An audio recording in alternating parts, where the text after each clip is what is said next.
الو؟ الو؟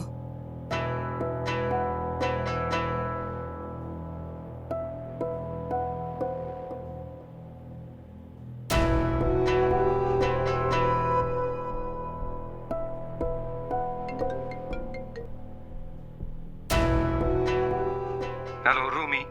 چرا گوشی تو جواب نمیدی؟ چون رومی نمیخواد باهات حرف بزنه. شما کی هستی؟ مامان رومی.